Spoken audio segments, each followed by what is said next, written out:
A life is not important except in the impact it has on other lives. Baseball is like a poker game.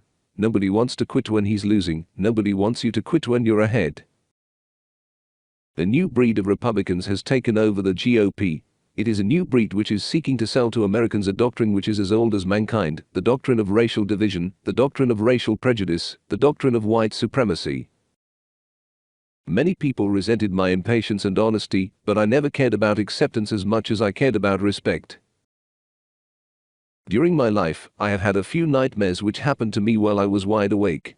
One of them was the National Republican Convention in San Francisco, which produced the greatest disaster the Republican Party has ever known, nominee Barry Goldwater.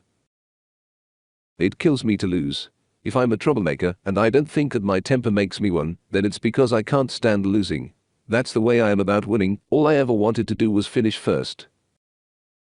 Pop flies, in a sense, are just a diversion for a second baseman. Grounders are his stock trade.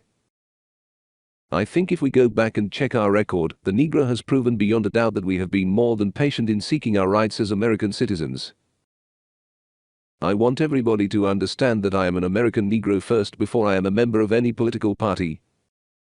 I guess you'd call me an independent, since I've never identified myself with one party or another in politics. I always decide my vote by taking as careful a look as I can at the actual candidates and issues themselves, no matter what the party label. In my opinion, baseball is as big a business as anything there is. It has to be a business, the way it is conducted. The black press, some liberal sports writers, and even a few politicians were banging away at those Jim Crow barriers in baseball. I never expected the walls to come tumbling down in my lifetime. It would make everything I worked for meaningless if baseball is integrated, but political parties were segregated. In politics, strangely enough, the best way to play your cards is to lay them face upwards on the table. My problem was my inability to spend much time at home. I thought my family was secure, so I went running around every place else. I guess I had more of an effect on other people's kids than I did my own. I have always been grateful to Colonel Longley. He proved to me that, when people in authority take a stand, good can come out of it. I cannot possibly believe that I have it made, while so many black brothers and sisters are hungry, inadequately housed, insufficiently clothed, denied their dignity as they live in slums or barely exist on welfare. The colonel replied that he didn't care how my men had got the job done. He was happy that it had been accomplished. He said that, obviously, no matter how much or how little I knew technically, I was able to get the best out of people I worked with. When I look back at what I had to go through in black baseball, I can only marvel at the many black players who stuck it out for years in the Jim Crow leagues, because they had nowhere else to go. My protest about the post-exchange seating bore some results. More seats were allocated for blacks, but there were still separate sections for blacks and for whites. At least I had made my men realize that something could be accomplished by speaking out, and I hoped they would be less resigned to unjust conditions. I had practiced with the team, and the first scheduled game was with the University of Missouri. They made it quite clear to the Army that they would not play a team with a black player on it. Instead of telling me the truth, the Army gave me leave to go home. Blacks have had to learn to protect themselves by being cynical, but not cynical enough to slam the door on potential opportunities. We go through life walking a tightrope to prevent too much disillusionment. Today, Negroes play on every big league club and in every minor league.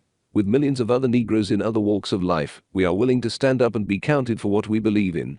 In baseball or out, we are no longer willing to wait until Judgment Day for equality. We want it here on earth as well as in heaven. The way I figured it, I was even with baseball and baseball with me. The game had done much for me, and I had done much for it. How you played in yesterday's game is all that counts. I'm not concerned with your liking or disliking me. All I ask is that you respect me as a human being. The most luxurious possession, the richest treasure anybody has, is his personal dignity. Life is not a spectator sport. If you're going to spend your whole life in the grandstand just watching what goes on, in my opinion you're wasting your life. Above anything else, I hate to lose. This ain't fun. But you watch me, I'll get it done. There's not an American in this country free until every one of us is free. After 2 years at UCLA, I decided to leave. I was convinced that no amount of education would help a black man get a job. The right of every American to first-class citizenship is the most important issue of our time. If I had been white with the things I did, they never would have allowed me to get out of baseball. In all my years of baseball, I have always expected to be traded. I never liked the idea. I had no future with the Dodgers because I was too closely identified with Branch Rickey. After the club was taken over by Walter O'Malley, you couldn't even mention Mr. Rickey's name in front of him. I considered Mr. Rickey the greatest human being I had ever known. The old Dodgers were something special, but of my teammates overall, there was nobody like Pee Wee Reese for me.